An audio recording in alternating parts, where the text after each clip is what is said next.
Hubungan Provinsi Banten dengan Provinsi Lampung jika melihat pengalaman masa lampau, ternyata tak sekedar hubungan antar daerah otonom dalam wilayah kesatuan Republik Indonesia. Hubungan Banten dengan Lampung dibentuk oleh perjalanan sejarah layaknya saudara kandung yang saling melengkapi dan saling mendukung.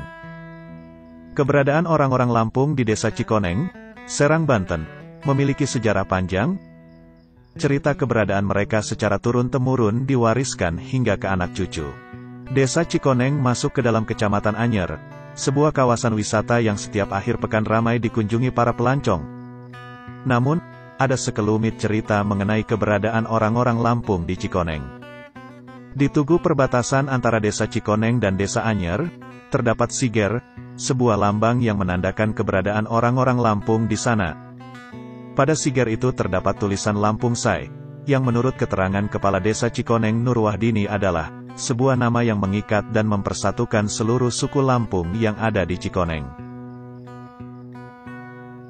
Tak hanya di perbatasan, di gerbang masuk Desa Cikoneng pun ada lambang siger, di setiap sudut rumah-rumah warga di sana. Saat memasuki Cikoneng, karakteristik Lampung melekat di sana, mulai dari bahasa hingga adat istiadatnya. Suasana Lampung semakin terasa saat mendengar percakapan mereka. Dalam kesehariannya, masyarakat di Desa Cikoneng khususnya di 4 kampung yakni Cikoneng, Tegal, Bojong, dan Salatuhur menggunakan bahasa Lampung. Menurut cerita, mereka bermukim dan melakoni hidup sudah sejak zaman Kesultanan Banten. Persahabatan Lampung dan Banten sudah terjalin berabad-abad lalu saat Kesultanan Banten dipimpin Sultan Maulana Hasanuddin. Persahabatan itu dibuktikan dengan adanya prasasti Dalung Kuripan, sebuah lempengan logam perunggu yang berisikan ikrar antara Pangeran Sabakingkin, Sultan Maulana Hasanuddin, dan Ratu Darah Putih.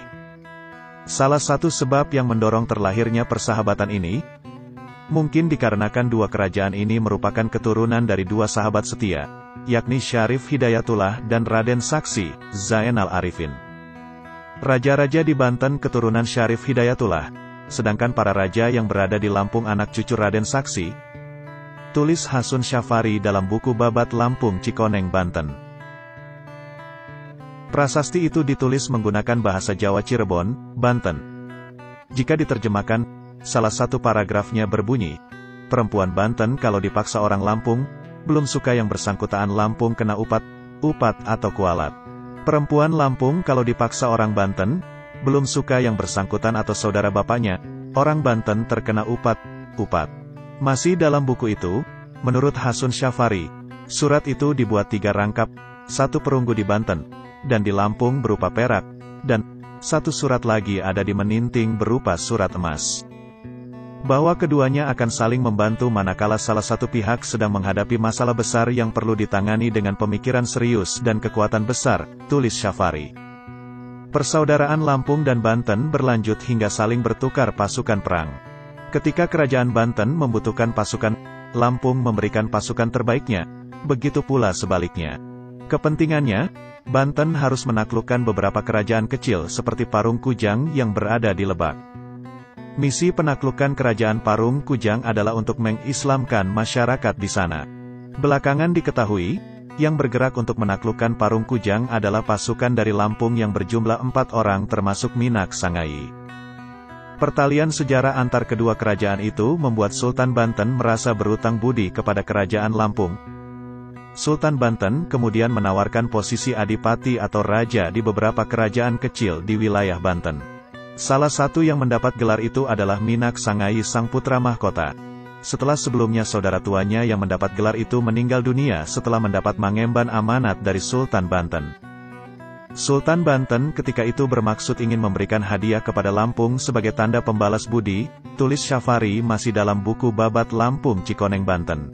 Minak Sangai kemudian memilih tinggal tidak di kerajaan, tapi ia meminta satu daerah kepada Sultan Banten untuk bisa bermukim di sana dan bercocok tanam serta membangun kehidupan. Minak Sangai memilih Anyer sebagai tempat membangun kehidupan baru bersama 40 kepala keluarga, sekuren. Di sana, Minak Sangai dan 40 sekuren itu membangun rumah dan membuka lahan untuk ditanami padi dan tumbuhan lainnya. Dari membangun kehidupan itu, Minak Sangai selaku pemimpin di rombongan itu membagi ke 40 keluarga ke 4 wilayah.